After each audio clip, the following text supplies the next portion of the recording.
और क्या? एक बार बादशाह अकबर को कहानियां सुनने की लत लग गई। उसने अपने दरबारियों को नियुक्त किया जो प्रतिदिन आकर उसे कहानियां सुनाने लगे। अकबर को आसानी से नींद नहीं आती थी, इसलिए उन्हें देर रात तक लंबी कहानियां सुनना पसंद था। किसी भी कहानी से उनका मन आसानी से नहीं भरता था। प्रारंभ में सभी दरबारियों ने उसे प्रभावित करने के लिए बहुत खुलकर कहानियां सुनाईं। राजा को कहानियां पसंद नहीं आईं, लेकिन राजा से कौन कहे? डर के मारे सब चुप थे।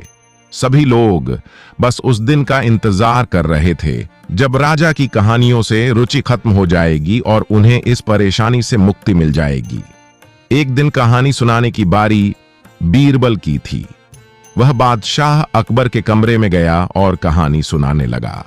अकबर को अन्य दरबारियों की तुलना में बीरबल से अधिक उम्मीदें थीं।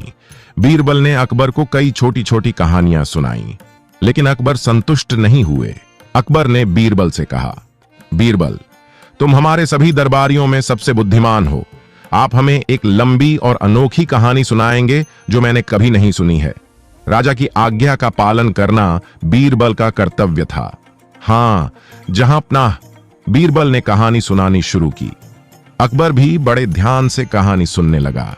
जब भी बीरबल कहानी खत्म करने की कोशिश करते तो अकबर कहते, और फिर। तब बीरबल को इसमें कुछ और कहानियां जोड़नी पड़ी। ऐसा करते करते रात हो गई। बीरबल को नींद आने लगी। वह घर जाकर सोना चाहता था, लेकिन अकबर की आंखों से नींद कोसों दूर थी। वह बड़े चाव से कहानी सुन रहा था और बार बार और फिर कहकर कहानी खत्म नहीं होने दे रहा था। बीरबल समझ गए कि बादशाह ऐसे नहीं मानेंगे।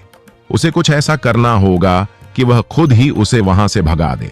कुछ देर सोचने के बाद उन्होंने कहा, जहां अपना, अब मैं आपको एक नई और अलग कहानी सुनाता हूं।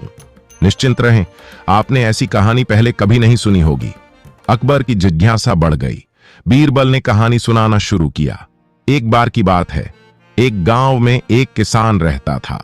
उसने अनाज रखने के लिए एक बड़ी कोठरी बनवाई थी। उसका अनाज उस कक्ष में सुरक्षित रहता था। उस कक्ष में एक छोटा सा छेद रह गया था जिस पर किसान का ध्यान नहीं जा सका।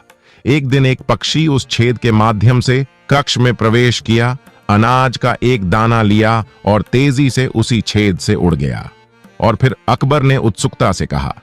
तभी एक और पक्षी आया और वह भी कोठरी से दाना लेकर उड़ गया, जल्दी से।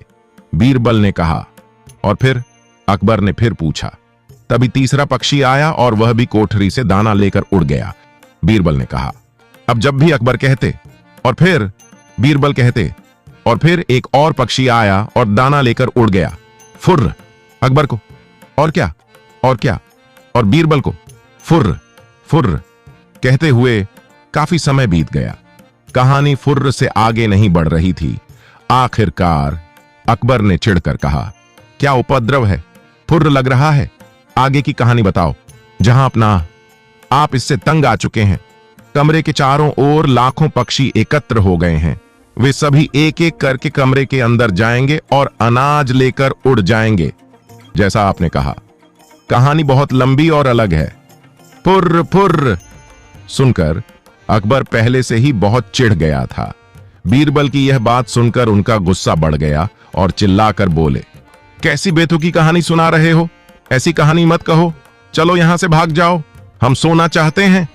जैसा जहां पनाह का हुक्म, कहकर बीरबल मंद मंद मुस्कुराते हुए चले गए।